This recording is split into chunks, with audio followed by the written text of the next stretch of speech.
بيتوا لقارش قلاني تدي وقت تركمان وسرياني. هي مقصدك لو بدو روشن بيري معنا. داوانا برئيس بروفيسور دكتور مهابات كامل عبد الله سروي سانكوي هلا تدكي. زور باش كان برنامجنا. چندین کسایتی سپوری زور باش کان. سڵاتان لەبێ لە ڕاستیدا لە ڕۆژی زمانی دایکدا پیرۆزبایی لەسەر جەمەوە کەسانە دەکەین کە بە زمانی دایکیان توانای قسەکردنیان هەیە و تا ئێستاش گرنگی بە زمانی دایکیانن لە هەر شوێنێکی دنیاە لە هەر کون و خوشبنێکی دنیادا کاتێک تاکێک کە بە زمانی دایکی قسە دەکات دەمە بە هاو گرنگێکی ئەجگار گەورەی هەیە بۆچی چونکە لە ئەمە ئەوە ئەگەێنە کە دواتر دوای ئەوەی کە زمانی دایکی تەواو پڕۆپڕە بێ دواتر ئەگاتەوەی کە چەندێک دەسەڵاتی بەسەر زمانی دووەمیشدا دەشکێت بێگومان کاتێک کە بە دەسەڵاتی بەسەر زمانی یەکەمدا دەشکێت توانای وەرگرتنی دەسەڵاتی دووەمیشی ئەجگار زۆرە بێت لەم ڕوانگەیەوە داوا لەسەر جەم دایکان و باوکانەکەین لەسەر جەم خێزانەکانەکەین بە پلەی یەکەم گرنگی بە زمانی دایک بەر مناڵەکانیان ئاگادار بکەنەوە یاخود بە جۆرێک لە جۆرەکان تیان گێنن کە زمانی دایکیان نابێ فەرامۆش بکرێ دواتریش دوای ئەوەی کە قۆناغەکانی خوێندنیان بەرەو پێشچوو ئەتوانرێت گرنگی بە زمانی دووەمیش بگرێت سەبارەت بە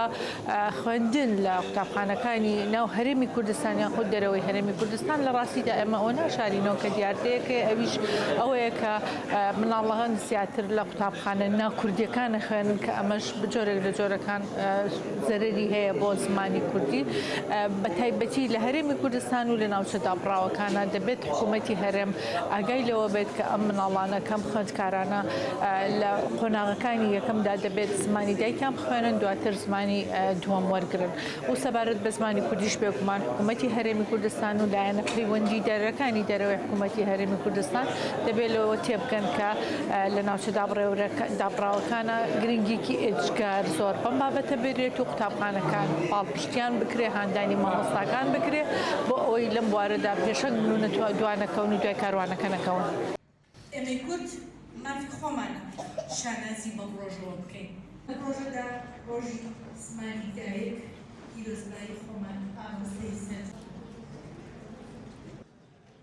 هەرێمی کوردستان و هەر چوار پارچەی کوردستانیش ئەبینین کە بەداخەوە زمانی کوردی گرفتی بۆ دروستە بێ زمانی کوردی وای لێ هات بێ کە ناتوانی تۆ هەموو کەمەنەتەوایەتیەکان یا هەموو دیالێکتەکان یا هەموو بەشێک لە بەشەکان کە بە پێی شێوەزاری خۆیان قساکەن ئەمە هەمیشە داگیرکەران وای کردووە کە زمانی کوردی بەم شێوازە مامەڵی لەگەڵا بکرێ بۆیە لە هەرێمی کوردستانیشە زۆر شوێنمان هەیە بەداخەوە کە تاوەکو ئێستا وەکو پێویست نەکراوە ئەمە ئەرکی سەرەکی هەموو تاکێکی کووردە هەموو موسسەیەکە هەموو حیزب و دەسەڵات و حکوومەتی هەرێمی کوردستانە کە ئەو مافە لە هیچ تاکێکی کورد نەبڕێت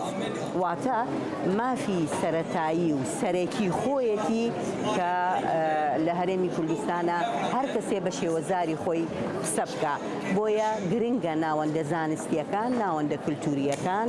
و ناوەندە ڕۆشنبیریەکان جگە لە حیزب و لە دەسەڵات کە بەداخەوە حیزب و دەسەڵات یان حیزب دەستی خستۆتە هەموو جونگەیەکەوە بەڵکو زۆر زۆر گرنگە کە هەمووان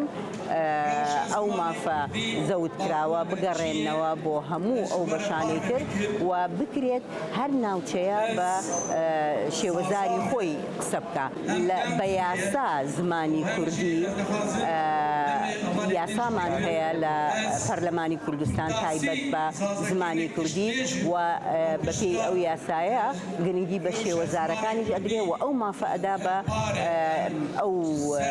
بەشانەی کورد کە بە شێوەزاری خۆیان قسە بکەن ئەرکی هەمووانە و هیوادارم بەجێ بێن. ئەمڕۆ 21 دوو کە هاوکاتە لەگەڵ ڕۆژانی کوردی بە وردەکاریە زانستیەکان